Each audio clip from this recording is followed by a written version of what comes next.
Poquito. How are you?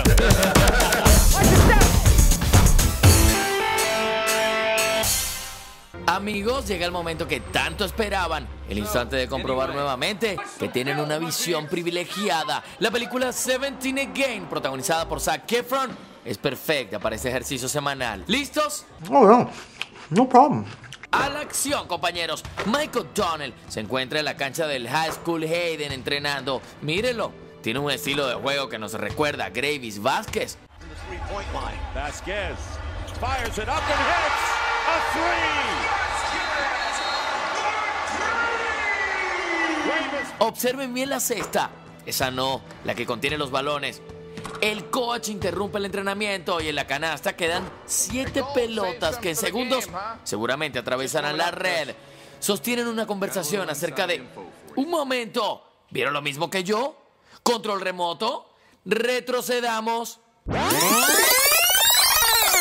Mike está en la cancha de los Warriors haciendo los tiros que lo han mantenido como la estrella del equipo por años y años, encesta canasta tras canasta, hasta que su entrenador se acerca a él y lo interrumpe. En ese momento en la cesta hay 7 balones, pero cuando el coach termina de hablar, observen, varias pelotas han desaparecido como por arte de magia. Oh no, Zac, ¿qué sucedió? ¿Script? ¿Productores? ¿Alguien tomó los balones prestados mientras ustedes conversaban un ratito? Sucede hasta en las mejores familias, muchacho. Ahora no solo volverás a tener 17, sino que a tu regreso deberás contar de nuevo las pelotas en la cesta. 17 Again, el film que nos muestra un extraño Back to the Past a la edad favorita de Mike O'Donnell. Seguimos con más de 35 milímetros.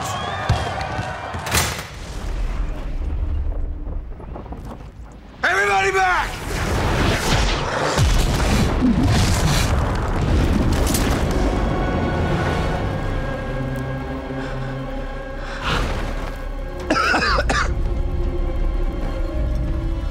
You betrayed our father. He betrayed me. I played the role of Ares. Ares is the god of war. He was one of the, 13 most prominent gods from the Olympus. He's the son of Zeus. He's a very hot-headed character with a very short fuse, with a very strong temper. By choosing you.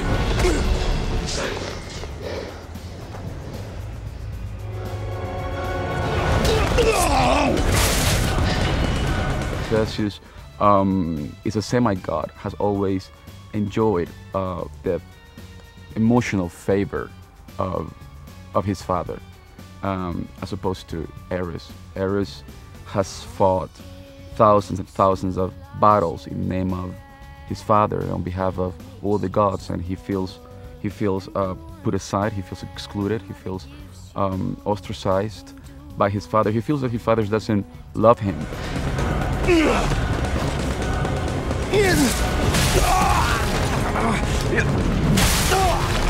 And Sam is a very passionate actor. I mean, he's very committed to his work. He wants to push, the limits, and he really wants to get one step further every time. And it's a treat to watch him, and to perform with him and see and have an actor on set with you, giving you so much energy. I mean, he's highly energized.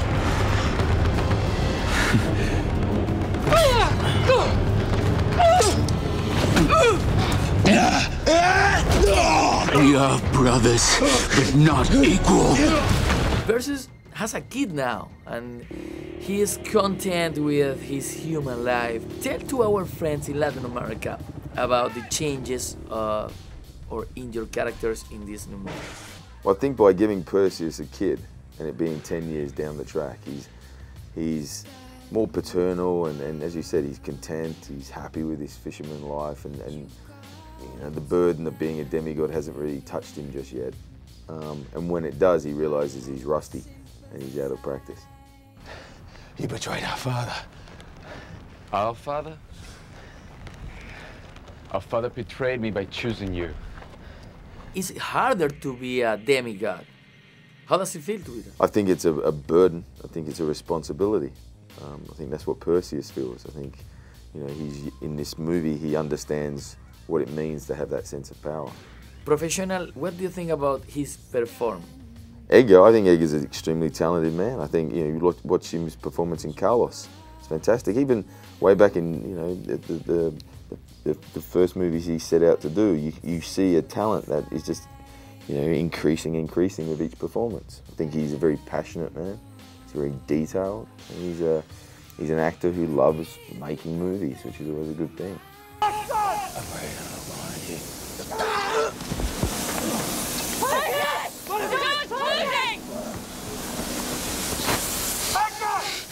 I will kill you and everything you love!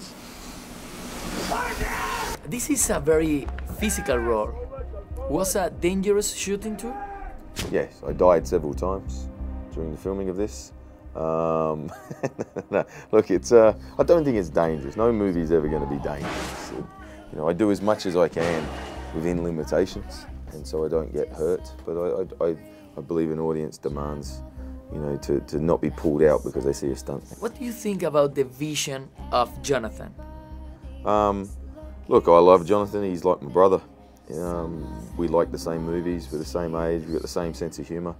We're the same nerdy, you know, insecure men at 35. And I think his vision is exactly what he set out today. Sometimes a vision can get changed by a studio or an edit process.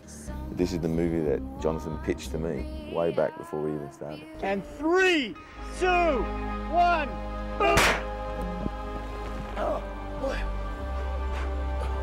And 3, 2, 1, boom! Which is your favorite scene in this movie, Sam?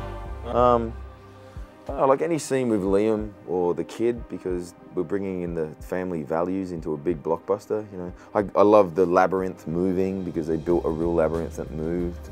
I love all the action, obviously, but essentially this is a movie about family coming together and trying to iron out their differences. They're a dysfunctional family who just happen to be gods and demigods, but you know, so any scene I got to do with those kept reinforcing the main theme of the movie to me. What are you preparing now, which is your next project?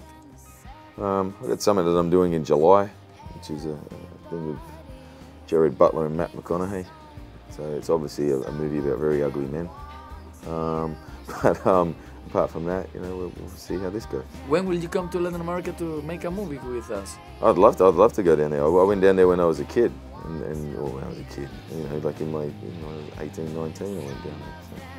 But you know, I love it. I think the surf's great, people are fantastic, the vibe's good.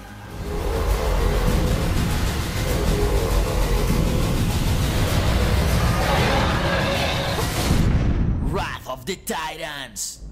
En minutos tendremos información acerca de cómo se dirige una película en Hollywood de Lorax. What?